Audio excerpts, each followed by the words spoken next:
India, much like the United States, has a penchant for stories where obscene wealth crashes into the legal system. The 2024 Pune Porsche case is one for the books. We're talking about a minor, a luxury car, and an incident that has sparked outrage and reignited the debate around juvenile justice. At the heart of this case lies the Juvenile Justice, Care and Protection of Children, Act of 2015. This act attempts to strike a delicate balance, holding children accountable for their actions while acknowledging that their young minds and lives are still under construction. Over the next few minutes, we're going to unpack the intricacies of this case and delve into the labyrinthine world of juvenile justice in India. Buckle up, because it's going to be a bumpy ride. Let's talk about the Indian Penal Code's approach to classifying offenses committed by juveniles. First, we've got the petty offenses. These are like the parking tickets of the legal system. Annoying, potentially costly, but unlikely to land you behind bars. Think along the lines of loitering or public nuisance. Then we step into the slightly more serious realm of serious offenses, which carry a maximum sentence of up to 3 years. Finally, we arrive at the heinous offenses. These are the big leagues, folks. The offenses that make headlines and keep lawyers swimming in paperwork. We're talking about crimes like murder, rape, and, well, crashing your dad's Porsche into a crowd. When a juvenile is accused of an offense, they encounter the Juvenile Justice Boards, or JJBs. These boards are tasked with making sense of what went wrong and figuring out how to put things right. A JJB typically consists of a metropolitan magistrate or a judicial magistrate of first class, and 2 social workers, one of whom must be a woman. This ensures that the board has both a legal and a social perspective. Understanding the complexities of adolescence requires more than just a law degree. It's like trying to explain the internet to your grandparents. You need patience, empathy, and maybe a few diagrams. Imagine a group of dedicated professionals working tirelessly to ensure that every child has a safe and nurturing environment. The Juvenile Justice Act allows for juveniles in certain cases to be tried as adults. We're talking about serious offenses like murder that have been committed by juveniles over the age of 16.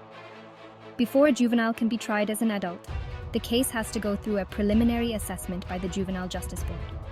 This assessment looks at factors like the juvenile's mental and physical capacity, their ability to understand the consequences of their actions, and the circumstances of the offense.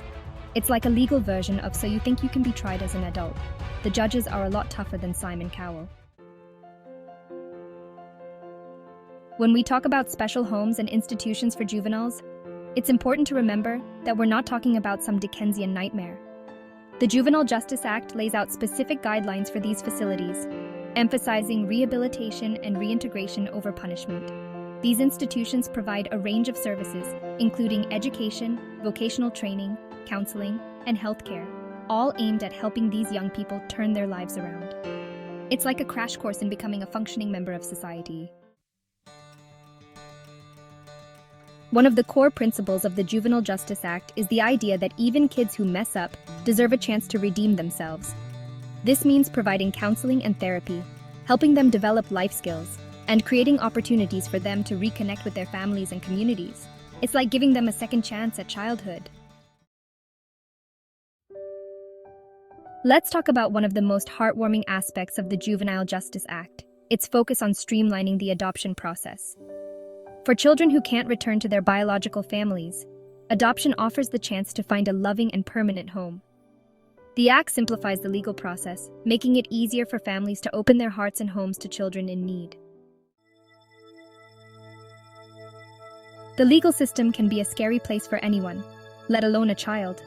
That's why the Juvenile Justice Act mandates child-friendly procedures throughout the legal process. This means creating a less intimidating and more supportive environment for children. Let's be clear, hitting children is wrong. The Juvenile Justice Act recognizes this, explicitly prohibiting corporal punishment in all childcare institutions. The Act emphasizes positive reinforcement, rehabilitation, and restorative justice. The Juvenile Justice Act doesn't just focus on offenses committed by children, it also addresses the very serious issue of offenses committed against children. The Act lays out a comprehensive framework for preventing and addressing child abuse, neglect, exploitation, and trafficking. It's like a legal shield designed to protect the most vulnerable members of our society. Finally, the Juvenile Justice Act recognizes that simply having laws on paper isn't enough. To ensure that the system is actually working as intended, the Act mandates regular monitoring and evaluation of all childcare institutions. It's like having a quality control team for the child welfare system. So there you have it, a crash course in the complex and often controversial world of juvenile justice in India. The Pune Porsche case serves as a stark reminder of the importance of this delicate balance.